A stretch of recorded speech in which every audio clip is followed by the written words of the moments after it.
Oke, Assalamualaikum warahmatullahi wabarakatuh. Waalaikumsalam warahmatullahi Pada wabarakatuh. hari ini kita di tanggal 23 ya, di hari Sabtu Oktober ini kita kedatangan dua napi yang luar biasa.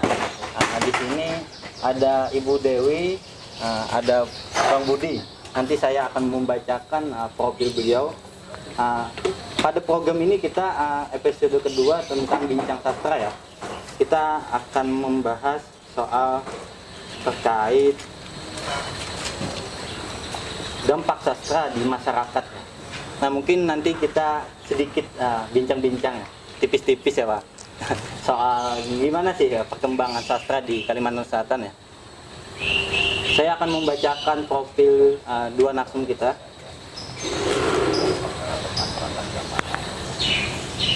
Nah, di sini ada Ibu Dewi. Saya mau memperkenalkan, hai Bu. Hai. Ibu Dewi lahir di Banjarmasin ya, 25 November 1983. Pengalaman organisasi beliau Ketua Ekstrakurikuler Sanggar Teater Ritual SMA 2 Banjarmasin, Ketua Divisi Sastra Himpunan Mahasiswa Bahasa dan Sastra Indonesia Himbi Sastra FKIP Unlam, Sekretaris Harian BEM FKIP Unlam di tahun 2004 sampai 2005. Nah, terkait pengalaman beliau juga ternyata pernah di pimpinan redaksi Lembaga Pers Mahasiswa LPM Corong FKIP Unlam di tahun 2005 sampai 2006. Nah, mungkin itu profil beliau ya, profil singkat beliau. Di sini juga ada kedatangan Bang Budi. Hai Bang. Halo. Halo, santai. Profil beliau. Wah, di sini Panjang banyak tuh. sekali ya. Singkat, padat, jelas Kita singkat aja. aja ya. Beliau Budi Kurniawan atau biasa yang kita kenal Budi Dayak Kurniawan. Beliau lahir anak Dayak Ngaju yang lahir di Tumbang Samba, ya Bang. Tumbang Samba, sebuah desa di pedalaman Kabupaten Katingan, Kalimantan Tengah. Kelahiran di tahun 1 Mei 1971. Beliau anak kedua dari 5 bersaudara. Beliau pernah jadi redaktur pelaksana website dan radio di Voice of Human Rights. Oke, mungkin itu Nggak usah panjang-panjang. profil beliau ya. Nanti habis Secara Terlalu singkat. panjang. Ini kalau kita baca Panjang banget soalnya. banyak profil beliau berdua. Oke, kita langsung masuk ya ke pembahasan. Mungkin saya langsung melempar pertanyaan untuk kedua narsum kita, perkembangan sastra di Kalimantan Selatan nih dari sudut pandang para akademisi Bu Dewi nanti dan jurnalis senior ya Bang Budi, mungkin membaca karya sastra di Kalimantan itu seperti apa sih? Mungkin dari Bu Dewi dulu, silakan Bu, untuk waktu dan tempat. Jadi kalau dari tema itu kan kita bicara tentang dampak sastra bagi masyarakat dulu lah. Kalau kita bicara tentang dampak sastra bagi masyarakat itu beda antara dampak politik dan ekonomi kepada masyarakat. Kalau ekonomi dan politik itu kan cenderung misalnya dalam satu malam porak-poranda satu negara kan gara-gara faktor ekonomi, kemudian atau faktor politik. Ada negara yang gulung tikar dalam 1 bulan gara-gara ekonominya bablas. Nah, beda kan dengan kalau kita bicara tentang sastra. Sastra itu mengubah masyarakat tidak dalam 1 malam yang jelas ya. Sastra juga mengubah masyarakat tidak dalam cara yang masif. Tapi sastra itu mengubah masyarakat dengan menginternalisasi idenya, ide apa yang datang kepada masyarakat begitu melalui bacaan-bacaan sastra itu diinternalisasi oleh pembaca, dalam hal ini readernya adalah masyarakat. Nah, internalisasi inilah nantinya yang secara perlahan begitu ya membangkitkan kesadaran tertentu tergantung sastranya ini mau bicara tentang apa. Nah, persoalannya adalah apakah banyak karya sastra yang memang memaksudkan karyanya untuk sesuatu begitu. Tidak ansih bicara tentang dirinya sendiri atau bicara tentang hal-hal yang remeh-temeh gitu ya. Kalau dalam pandangan sastra Marxis misalnya ya, kalau kita bicara teori sastra Marxis, itu tidak boleh sastra hanya bicara tentang hal ihwal remeh-temeh yang tidak ada hubungannya dengan perubahan masyarakat gitu. Karena pergerakan kelas sosial itu penting dalam pandangan sastra Marxis. Artinya sebuah karya itu haruslah Menyentuh. dia membawa misi tertentu. Gitu. Nah pertanyaannya, apakah sastra di Kalimantan Selatan pada hari ini, begitu, dia telah membawa misi tertentu untuk perubahan apa saja, begitu. Kalau kita bicara, saya ini ya, terus terang mungkin kalau yang untuk runutan timeline sastra dari tahun ke tahun itu bukan saya ahlinya ya, karena tidak meneliti itu. Tapi banyak karya yang saya lihat dari penyair misalnya, penyair-penyair yang punya misi tertentu untuk memperjuangkan sesuatu begitu, yang tidak bicara tentang hanya keindahan diri dan apa begitu ya, yang nantinya memang akan berdampak kepada masyarakat itu tidak banyak. Tidak banyak. Misalkan yang bicara tentang kerusakan hutan, atau yang berbicara tentang persoalan Politik. perempuan, atau kalau persoalan politik itu jarang disentuh ya kalau di dalam puisi misalnya. Mungkin lebih karena permasalahan alam dan politik itu dekat kalau di tempat kita. Bicara masalah alam pasti bicara tentang masalah kebijakan politik. Nah, ada beberapa memang penyair yang fokus ke sana. Saya pernah dulu mengulas puisinya Pak Miki Hidayat dan Pak Agustus Seno ya, terkait dengan hutan, terkait dengan kerusakan alam. Nah, apakah itu nantinya membawa dampak ke masyarakatnya? Itu kan pertanyaan lagi, karena tidak banyak ternyata orang yang penyair yang bicara itu dengan terus-menerus. Karena masyarakat, sifat masyarakat itu kan pelupa secara kolektif. Jadi kalau misalnya ada banjir saja, tentang banjir kan ada itu puisi tentang banjir kemarin itu, mungkin ada puisi, ada esai, ada opini, ada cerpen mungkin, tapi kalau tidak diingatkan terus-menerus, kalau karyanya tidak menginternalisasi masyarakat, itu niscaya akan tidak membawa dampak apapun begitu. Jadi kalau ingin suatu karya itu, bukan suatu ya, rangkaian karya itu memberi dampak kepada masyarakat, jadi dia harus terus-menerus. Karena itu juga kan yang ada di misalnya pada tahun 66, Taufik Ismail itu tidak hanya menghasilkan satu puisi untuk merefleksikan apa yang terjadi di tahun itu, tapi banyak puisi dan terus-menerus, dan juga didukung oleh penyair-penyair lain dengan puisi-puisi yang serupa begitu. Jadi semacam gerakan reflektif gitu. Dan saya pikir kalau di Kalimantan Selatan sendiri yang arahnya ke sana itu tidak boleh dikatakan 1-2 orang yang konsisten gitu. Sisanya masih bicara tentang hal-hal individual begitu ya. Yang membicarakan perempuan yang membicarakan perempuan mungkin ada beberapa begitu ya. Tapi tidak banyak. Tapi jelas tidak banyak, karena penulis perempuan saja kan memang tidak banyak kan di Kalsel.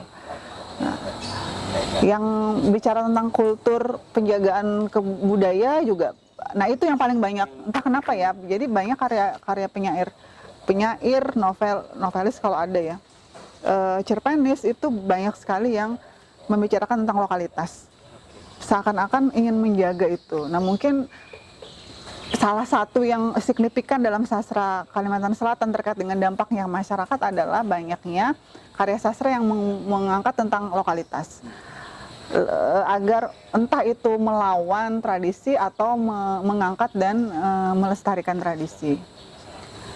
Ya, seperti cerpen Kisdap kan sekarang arus sastra juga kan diarahkan ke sana. Saya belum melihat apakah dampak ini nanti akan positif begitu ya. Saya berharap positif, karena kan dengan mengangkat lokalitas kan artinya kita menjaga tradisi, menjaga kebudayaan gitu. Nah, jadi arahnya paling banyak sepertinya sastra Kalimantan Selatan itu ke sana, pada pengangkatan nilai-nilai lokalitas. Tapi untuk perjuangan sendiri, perjuangan perlawanan itu ya, hal-hal yang sifatnya perubahan kelas sosial itu belum kuat. Bukan berarti belum ada. Kalau bisa dikata Bu, karya-karya itu bukan menyentuh itu karena tidak praktek betul ya. Karena ini masih lebih kepada perasaannya terhadap langit bumi, masih tidak. Tapi tidak menyalahkan loh itu ya. Boleh saja kan orang sastra itu kan sifatnya bebas, dia mau bicara apa saja. Tapi memang yang fokus ke arah sana tidak banyak. Yang banyak itu yang mengangkat lokalitas. Belakangan itu kuat sekali. Itu saja mungkin. Oke. Terkait pandangan Bang Budi mungkin gimana Bang terkait itu? Apakah sepakat dengan Bu Dewi? Ya, aku kira memang agak kontradiktif sih sebenarnya, karena Kalsel ini kan satu daerah yang mungkin mirip lah dengan daerah-daerah lain di Indonesia yang punya persoalan, tapi kukira Kalsel juga punya persoalan yang bisa jadi lebih darurat dibandingkan daerah-daerah yang lain ya. Mungkin dulu misalnya orang ketika hujan lebat santai-santai aja, sekarang semua orang deg-degan. Dulu orang misalnya bisa bernapas dengan lega, sekarang deg-degan ketika tinggal di daerah sekitar pertambangan misalnya. Nah, bencana datang silih berganti dan persoalan juga silih berganti datang, tapi memang seperti yang sampaikan Dewi misalnya, kenapa itu tidak terefleksi banyak bahan itu dalam karya sastra? Artinya bahan bakunya itu banyak. Tidak memang harus bahwa semua karya sastra harus bentuknya perlawanan, perjuangan. Sosial. Ya tidak selalu juga. Tapi kan ketika satu daerah punya persoalan yang luar biasa, tapi yang merefleksikan itu bisa dihitung dengan jari, itu menurutku agak ironi juga gitu ya. Itu jadi persoalan. Beda dengan satu daerah yang mungkin Stabil. semua baik-baik saja, ya relatif nggak apa-apa juga sih, nggak ada karya yang menggambarkan perlawanan, karena memang bahan bakunya memang tidak kaya. Nah, Kalsel itu menurut satu daerah yang relatif ironi, karena bahan baku dan persoalan itu begitu banyak, tapi hanya satu dua tadi seperti yang sampaikan Dewi, aku sepakat hanya satu dua lah yang bisa menyampaikan hal itu dalam bentuk karya sastra. Memang tidak ada keharusan bahwa orang harus menggunakan sastra untuk perjuangan misalnya, karena memang banyak orang yang punya ideologi berbeda-beda ya. Ada yang orang merasa misalnya bahwa kata itu senjata, dia bisa digunakan untuk apa saja. Ada yang digunakan untuk melakukan perlawanan, ada yang dilakukan untuk merefleksikan perjuangan kelas misalnya dan segala macam. Tapi ada juga yang hanya menggunakan kata ya menjadi peluru untuk menyampaikan rasa tentang bintang bulan, langit biru, Moi Indi lah kalau dalam lukisan gitu ya. Tapi itu sah-sah saja. Cuma memang pertanyaan besarnya adalah ketika satu daerah punya bahan baku yang bahan baku kerusakan dan segala macam itu luar biasa banyak, kenapa refleksinya hanya sebagian. Nah, memang trennya memang banyak juga karya sastra, aku kira memang tadi sampaikan Dewi mengangkat lokalitas ya. Memang kita nggak paham juga apakah itu menunjukkan kecintaan kepada lokalitas atau memang hanya menganggap hal-hal itu lebih seksi kalau dijadikan bahan baku cerpen dan lain-lain. Karena kalau bicara yang lebih posmo misalnya pasti nggak terlalu laku juga gitu kan. Kalau di sini enggak. Iya, terlalu laku. Kalau dijual ke Jakarta pastilah itu menarik, karena Jakarta nggak ngerti lah tentang apa yang ada di sini gitu kan. Kalau di Jakarta mungkin, di sini mungkin kita biasa aja menganggap cerita tentang hantu-hantu Mariaban dan kawan-kawan itulah. Di Jakarta itu something new lah. Nah, aku kira itu tergantung persoalan mereka menggunakan itu sebagai apa ya. Kalau lokalitas misalnya ditujukan untuk menghidupkan romantisme pada nilai-nilai lama, ya nggak apa-apa juga. Dijual menjadi lebih seksi juga silakan aja, nggak apa-apa. Itu kan hak masing-masing saja. Nah, kalau misalnya kita bicara soal karya sastra, menurutku itu sama dengan produk media, Dewi. Jadi media itu cerminan masyarakatnya. Jadi kalau masyarakatnya sakit jiwa, medianya ikut sakit jiwa. Nah, kalau lagi sastra juga menurutku begitu. Jadi kalau pasarnya memang lagi sakit jiwa, ya karya sastra juga ikut sakit jiwa juga. Jadi kadang jangan juga menyalahkan sastranya cerita soal bintang bulan. Siapa tahu publiknya lebih sedang cerita bintang bulan daripada banjir menghantam gitu kan. Ya, Siapa tahu banjir nggak menarik dibandingkan cerita soal aku mencintaimu dengan cara yang sederhana. Siapa tahu begitu, tapi itu hak masing-masing. Tapi bagiku pribadi memang bagiku teks itu alat perjuangan. Jadi terserah mau berjuang untuk apa, tapi dia menjadi alat perjuangan. Karena kalau tidak menggunakannya untuk alat perjuangan, menurutku teks kata-kata itu menjadi sesuatu yang sia-sia. Dia bisa jadi menjadi kehilangan nyawa sebelum digunakan untuk apa. Kukira itu. Ini Bang, terkait yang tadi menarik sih. Kalau soal bulan bintang itu ya, kan nilai-nilai romans kan itu karya-karya yang sangat diminati oleh masyarakat ya, masyarakat luas. Itu apakah tidak dibuat diinovasi lagi dengan nilai-nilai reflektif di dalamnya? Kan banyak tuh karya-karya novel yang sangat romans itu, tapi dimasukkan unsur-unsur sejarah dan semacamnya. Itu malah menjadi sebuah sentuhan yang sangat bagus. Apakah itu bisa juga berdampak ke masyarakat luas yang khususnya anak muda ya? Ya, tapi kan itu tidak dibuat ya, tidak itu. Itu dia, Iya, itu dia. itunya persoalannya. Tapi untuk sebagai catatan ya, contohnya novelnya Bang Sandi yang Ya. hanya sekedar debu itu kan tentang Ya, batu pertambangan bara. ya. Tambang. Tapi kan yang seperti itu tidak banyak. Ya. Tidak banyak, dan kita mengharapkan ya lebih banyak yang seperti itu memang. Kalau kita bicara tentang sastra dan dampaknya ke masyarakat gitu ya.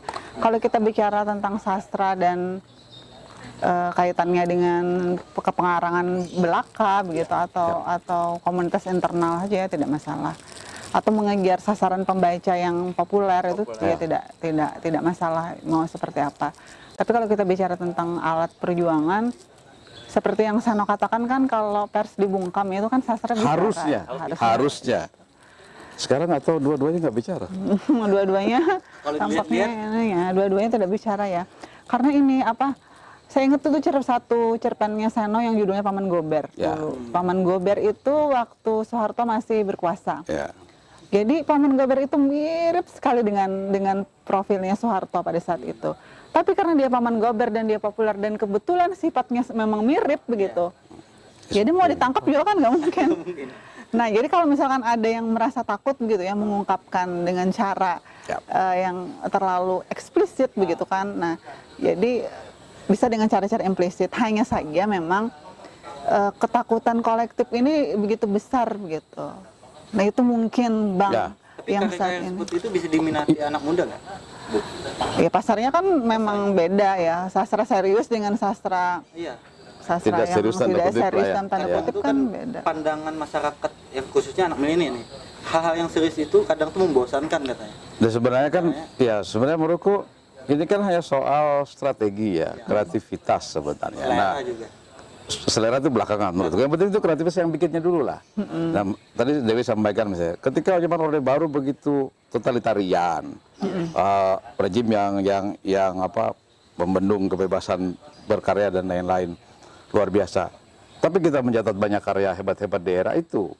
Artinya generasi itu bisa menyiasati tekanan yang ruwet itu dengan menghasilkan karya yang menarik dan laku, ya kan?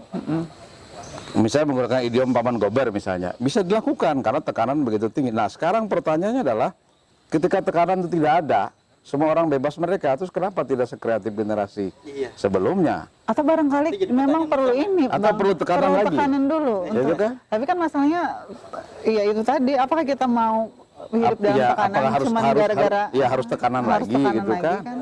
Kalau aku melihatnya ya memang ya berkaca saja pada bagaimana kreativitas generasi sebelumnya menyiasati situasi yang penuh tekanan. Nah sekarang mungkin perlu menyiasati situasi yang serba terbuka ini seperti apa menyiasatinya. Nah itu tugas semua orang. Berarti tekanannya berbeda lagi dengan era saat ini yang pemerintahannya yang cukup dianggap ya ada Iya sekarang jauh berbeda sekali lah. Beda ya? Jauh berbeda Iya sih. sekali lah, jauh Cuman kan berbeda. rumor itu selalu Ya, berkembang. itu selalu lah berkembang. Bahwa Itu Kebijakan Ya, kita saat ini bahwa- kan mengekang.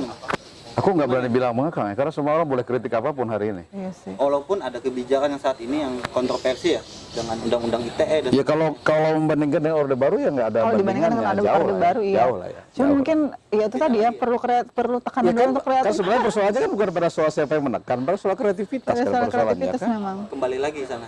Kan Orde Baru melakukan tekanan lebih hebat dibandingkan hari ini. Atau justru gini Bang, karena tidak ada tekanan itu, orang banyak melihat ke segala arah, lalu arah-arah yang memang dikira lebih nyaman itu yang disorotkan ya. Jadi orang agak lebih tidak terlalu peduli. Dan itu sifat pelupa kolektif masyarakat itu yang sangat kuat. Berarti Orang kolektif itu yang harus dibangun. Maksudnya- Tadi Dewi mencontohkan kira menarik lah. Yang paling dekat peristiwa besar kan banjir tahun Banjir kan, 2002. banjir dan orang tahu akibatnya apa. Tapi kan kita tahu beberapa bulan kemudian Pribadi. everybody knows what happened. Nah, artinya kan sifat pelupa kolektif masyarakat ini yang menyebabkan kita tidak memandang peristiwa-peristiwa bencana atau malapetaka itu penting begitu. Sebagai tugas bersama harusnya. Sebenarnya itu, nah itu ya. Sekarang kan ini jujur saja tema arus sastra misalnya ke lokalitas itu menurutku oke, tapi apa kita tidak ada usaha untuk berbuat lebih dari sekedar itu gitu. Ada Terkait temanya kah? kan dari dulu itu angkat batang Terendam. Saya nggak paham batangnya masih ada apa nggak ada, atau imajinasi kita batangnya masih ada. atau maksudnya itu mau sampai kapan ngangkat batang itu Itu makanya pertanyaannya, batangnya bujuran ada kah? nah itu jadi apakah kita akan lokalitas itu penting dan saya termasuk yang menyuarakan itu juga, akan tetapi ada hal-hal lain dari lokalitas itu, aspek-aspek tertentu yang perlu diperjuangkan. Misalnya perempuan dalam lingkup lokalitas Kalsel itu gimana? Ya, sepakat itu. Apakah mereka memiliki posisi yang cukup nyaman untuk menyuarakan pendapat atau apa begitu? Bagaimana yang seperti itu kan? Tidak cuma sekedar kita benyanyian, bepantunan yang seperti itu. Jadi ada lebih. Iya, aku kira memang kan yang nggak ada yang salah sih untuk bikin acara apapun silahkan saja lah. Nah, bagus itu. Cuman memang yang sering kali kita lupa adalah berbagai event itu kadang terhubung dengan APBD, Dewi. APBD itu uang dari mana? Kalau dari rakyat. Nah, itu dia. Nah, pertanyaan kemudian lah penggunaan APBD itu setelah dibikin event, terus dampaknya apa buat banyak orang? Memang tidak langsung serta-merta hari itu baca puisi besok terjadi perubahan, betul. Betul. Tapi kalau dilihat proses panjangnya bertahun-tahun, itu kan bisa ada kajian sih sebenarnya seberapa efektif misalnya berbagai event itu dengan menggunakan dana sebanyak itu misalnya. Lalu kemudian output dan outcome-nya apa? Itu gue kira nggak salah juga kita untuk ya mulai mengevaluasi bahwa kemudian ternyata tidak ada dampaknya. Ya kalau misalnya tidak ada dampaknya ya silahkan. Kalau ada dampaknya ya monggo lanjutin. Tapi kan itu boleh dong kita evaluasi karena dananya bukan duit kita sendiri toh. Dan banyak kan ya. Dan uang itu banyak. Nah ya itu kalau kita bicara tentang dampak sastra ke masyarakat, kita perlu tuh menimbang event-event yang rutin kita lakukan. Ya, tidak cuma arus sastra kan, misalkan ada Rainy Day Festival. Apa kontribusinya ke masyarakat gitu, dan apa yang bisa diberikan event itu ke perubahan pola pikir, minimal perubahan pola pikir masyarakat begitu. Atau kuantitatif lah ya. Ya kuantitatif apa misalnya Bang? Misalnya kuantitatif, misalnya dengan event ini maka lahirlah pada tahun ini lahirlah sastrawan muda 200 orang. Itu kuantitatif. Iya. Kalau mau menghitungnya dengan cara itu misalnya. Atau kualitatif kan lebih rumit. Ya kan? Pertanyaan selanjutnya terkait persoalan yang sudah kita bicarakan tadi, kira-kira perlu terobosan nggak? Atau tidak perlu sama sekali, atau ada langkah? Evaluasi tadi sebenarnya terobosan ya Bang? Coba mengevaluasi. Otokritik kan boleh seharusnya kan, tidak salah kan otokritik pada banyak hal kan. Seperti apa yang baik? Mungkin dari Bu Dewi dulu.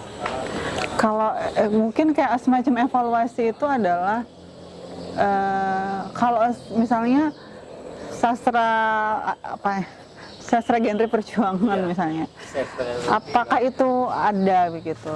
Yang sastra yang membicarakan persoalan-persoalan yang dekat dengan kita itu mungkin perlu diinventarisir seberapa banyak. Rekomendasi-rekomendasi di tiap event sastra itu banyak. Apa dia hubungannya dengan masyarakat? Ya. Apakah itu semacam rekomendasi internal saja untuk ke internal? Bagaimana dengan eksternal? Bagaimana dengan perubahan sosial gitu, perubahan yang sifatnya membangun masyarakat, yang mengembalikan apa yang hilang dari mereka begitu. Isu daerah itu harus direkomendasikan ya Bu? Selalu kira dalam setiap event selalu ada rekomendasi. Yang sedaerah Bang ada berarti. Ulun kada pernah. Di arus sastra kira setiap tahun ada rekomendasi. Gitu ya. Rekomendasi yang kaitannya dengan apa perbaikan masyarakat begitu ya. Nggak ngerti karena harusnya bertanya dengan Dewan Sastra di belakang ada Dewan Sastra. Nah itu perlu lagi yang rekomendasi itu perlu dievaluasi apakah sudah dikerjakan gitu. Kalau nggak dikerjakan terus gimana kan gitu kan persoalan. Iya. Kapan kita misalkan membuat antologi? Dulu kan ada antologi puisi yang tentang kerusakan alam kan ada. Itu kapan lagi mau terbit? Soalnya mahasiswa tiap kali mau membicarakan masalah lingkungan dan sastra itu aja rujukannya satu itu aja Bang, nggak pernah dapat yang lain gitu. seakan-akan ketika satu itu udah dapat kita selesai begitu, Ya. tidak ada lagi. Nah itu perlu lagi dibuat antologi-antologi semacam itu, antologi cerpen yang membicarakan tentang kerusakan alam. Novel lagi diperbanyak, tidak cuma novelnya Bang Sandi. Mungkin itu salah satu terobosan gitu. Tanpa kita tidak menghargai yang sudah ada ya, menghargai Karya lokalitas. sastra itu kan banyak nih. Nah, ada puisi, cerpen, prosa, gurindam dan semacamnya tuh.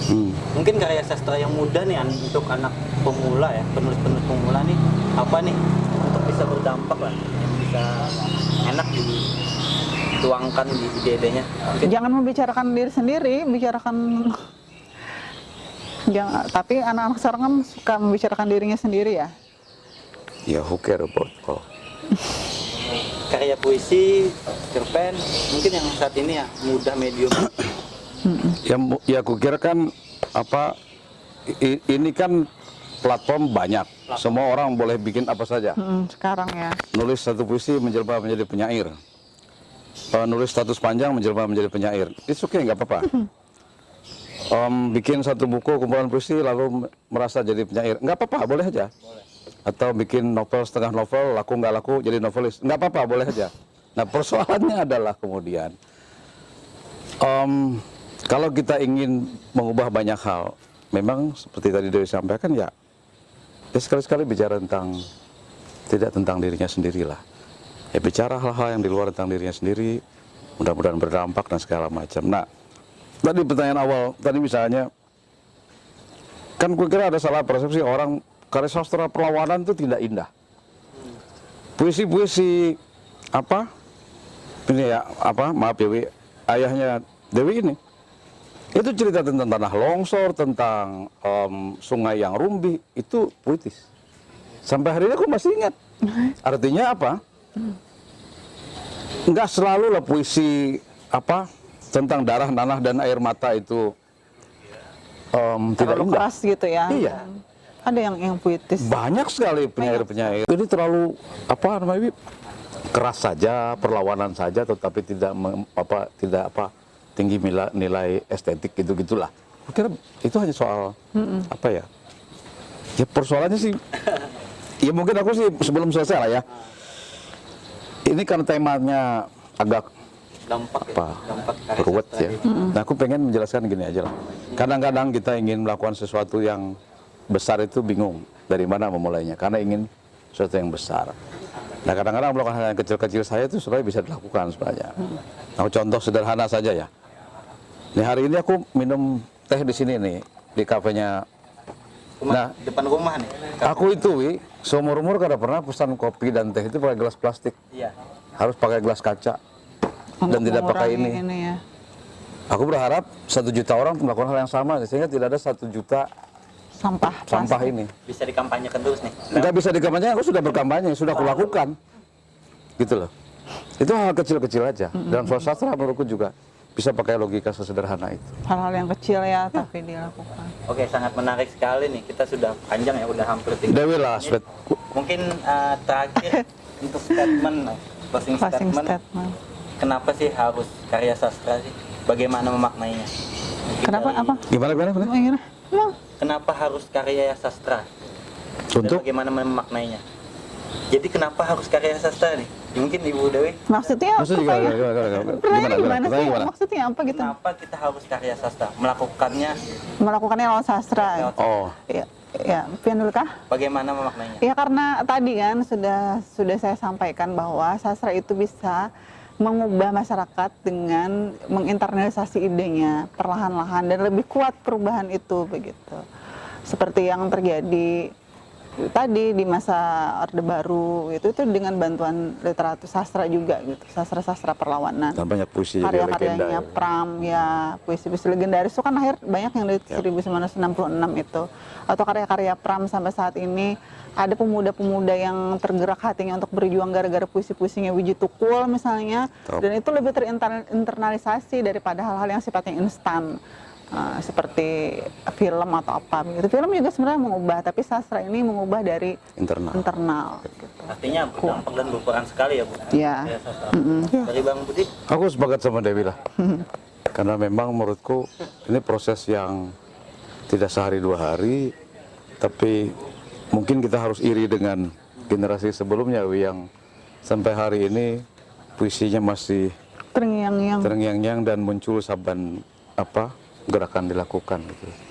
Di Kalsel kukira mungkin ya, mudah-mudahan akan ada yang ya tanah air mata lah bisa dibacakan di mana-mana ketika penggusuran terjadi ya. Kukira itu ya. Ya itu. Terima kasih dulu untuk dua narasumber kita, sangat luar biasa karena kalau kita refleksikan pada hari ini, maka karya sastra itu sangat penting, sangat urgent, maka kita harus melakukannya gitu. Kayak harus didorong, harus nih lewat medium karya sastra ini siapa saja bisa ya, walaupun masih belajar pun dia punya ada kesempatan untuk kita ke depan, apalagi kata Bang Budi tadi persoalan kita di Kalsel ini sangat banyak dan lewat karya sastra bisa kita tuangkan. Dan kita mengingat ya kata Pam itu kalau kita ingin abadi maka kita harus menulis. Nah mungkin itu saja ya daripada pertemuan kita hari ini dalam program Bincang Sastra. Mungkin kita ucapkan dulu salam sastra ya. Salam Salam sastra. Oke. Terima kasih.